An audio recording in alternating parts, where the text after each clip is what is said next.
Hello everyone, welcome to my channel. I'm so excited to have you guys in class today. Today we are going to learn decimal patterns with multiplication. If you are given questions like this, how do you multiply them? 100 has 2 zeros. It means you will move the decimal point 2 times. Alright? Now because we are doing multiplication, you will move the decimal point to the right. Let's do that. So let's move it. You have 1, then 2, then you stop. The decimal point is now there. So the answer becomes 6, 2, 9, then the red dot, and then 3. Now for the second one, we have 10, and the power of 10 is 3. Because the power of 10 is 3, you will move the decimal point 3 times. And because we are doing multiplication, you will move the decimal point to the right. Okay? Let's do that. You have 1, 2, 3. The decimal point is now here. Then you put 0 in this empty space so that the answer will become 7, 3, 2, 4. Then the 0 you have in the empty space with your decimal point.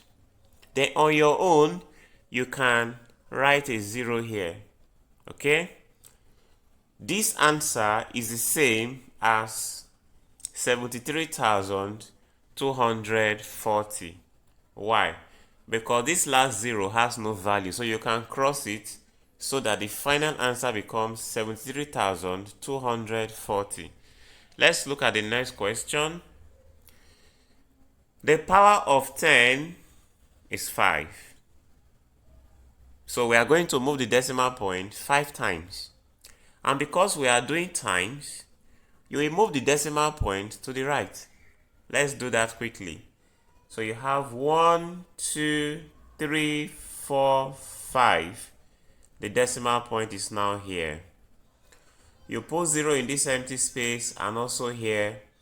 So the answer becomes 0, 1, 1, 3, then the 2 0 in the empty space, the blue dot. On your own, you can write another 0 here. Okay? That last 0 doesn't have any value. Now, look at this answer. This 0 that I crossed out doesn't have a value.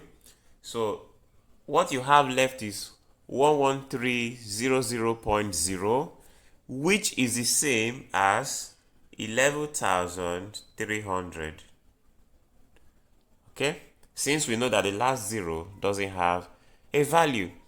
Here we have come to the end of this video. If you do love my video, do what to like, subscribe, and share it with your friends. Like they say, good things are worth sharing. Bye.